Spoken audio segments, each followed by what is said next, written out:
جمعية القرآن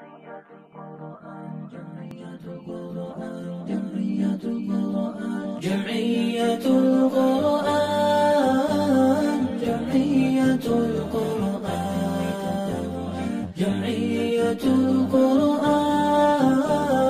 جمعية. Salam alaikum guys, alors aujourd'hui on est au troisième jour de jeûne, masha'Allah, alhamdulillah, Allahu Akbar. Comment ça se passe de votre côté?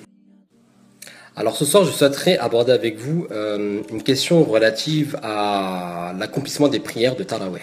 Et ceci fait suite à une question qui m'a été posée par une sœur quant à ses difficultés justement de pouvoir se rendre à la mosquée pour pouvoir accomplir les Tarawih en commun. Alors du fait qu'elle avait des responsabilités et qu'elle avait des enfants, il lui était impossible tout simplement de se rendre à la mosquée pour pouvoir accomplir les Tarawih. Ce que je vais partager avec vous aujourd'hui est autant valable pour les sœurs qui sont dans cette situation, tout comme pour d'autres sœurs qui peuvent être dans d'autres situations.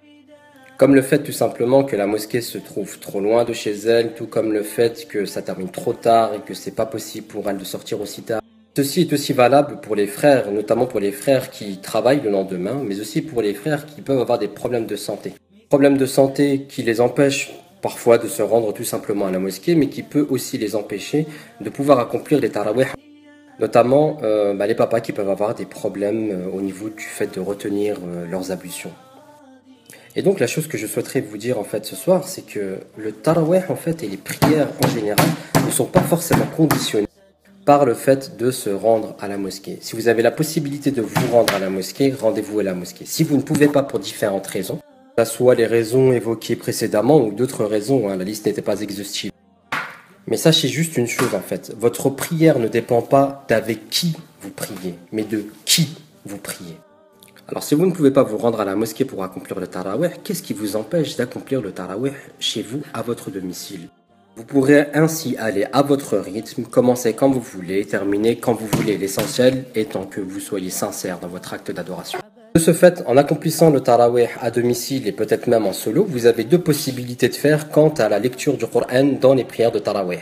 Soit vous en profitez pour pouvoir réviser les sourates que vous avez déjà mémorisées, soit vous profitez justement de ce Ramadan pour avoir un programme de lecture et faire une lecture complète du Coran. Désolé, il y a mon Snapchat qui est un peu brouillon parce qu'il faut que je fasse ce que je suis en train de faire tout en surveillant le petit Ismaïlou. Et viens là. Je disais donc que peut-être que vous avez un programme de lecture du Coran pour essayer de le terminer au moins une fois au niveau de sa lecture pendant Ramadan.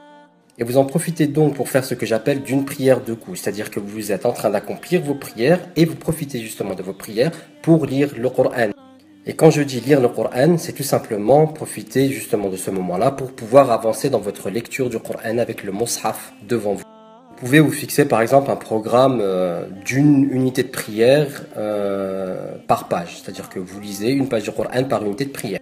Donc voilà, tout ceci, ce ne sont que des pistes de réflexion pour que vous saisissiez que ce n'est pas parce que vous n'allez pas à la mosquée que vous ne pouvez pas prier Tarawih. Vous pouvez le faire chez vous.